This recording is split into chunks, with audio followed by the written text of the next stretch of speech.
Uy, kwento ko lamang po sa inyo, nitong mga nakarang araw na umuulan-ulan na nga, marami-rami din po nagko-complain na sumasakit ang kanilang mga tuhod at inaatake ng kanilang mga gout. Ngayon, ang tanong, bakit nga ba nangyayari ito? Halika kayo, pag-usapan natin yan.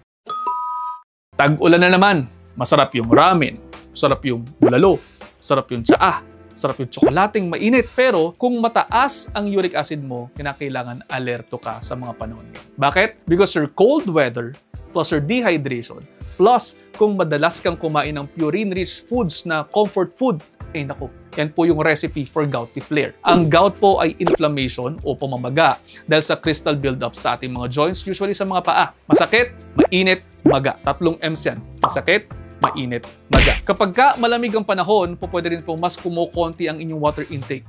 Pwede rin po mas nagkikrave tayo sa meat, sa bone broth, sa organ meats. At pwede rin pong mas maraming nag-a-alcohol indoors. Lahat ng ito nakakapag-trigger ng uric acid buildup. So anong gagawin natin? Palitan po natin ang mga pagkain to avoid our gouty flares. Kung mahilig po kayo sa bulalo, sinigang bangus na lamang with lots of vegetables. Ganon din yan, mainit, masarap. Kung mahilig kayo sa hotdog at saka sa mga isaw, pwede rin po kayo gumawa ng tofu skewers with garlic sauce. Soft drinks at beer kung laging ganyan ang inyong iniinom, naku, bawasan nyo yan o tanggalin nyo na yan. Palitan nyo po ng healthier options. Gawin nyo calamansi juice na lang with chia seeds. Diba?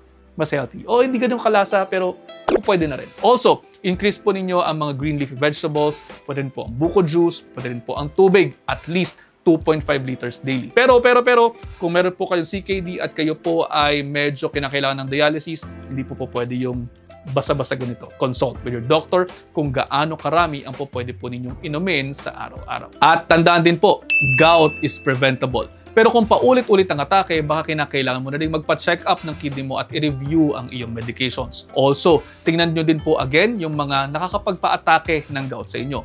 Again, ito po yung mga purine-rich foods. Halimbawa, yung mga isdang nagsisimula sa letter T, tanongin nyo po sa sarili nyo, ito ba ay galing sa letrang T?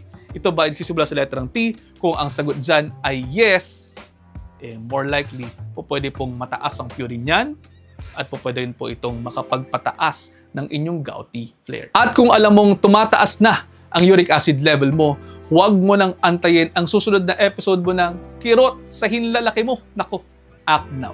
Ngayon pa lamang, bawasan ang inyong mga nakakaing magpapataas ng uric acid nyo. Sinabi ko na sa inyo again, letter T, kasama rin po yung mga organ meats o yung laman loob, seafoods, at kinakailangan po, para mabawasan yan, uminom ng mas maraming tubig.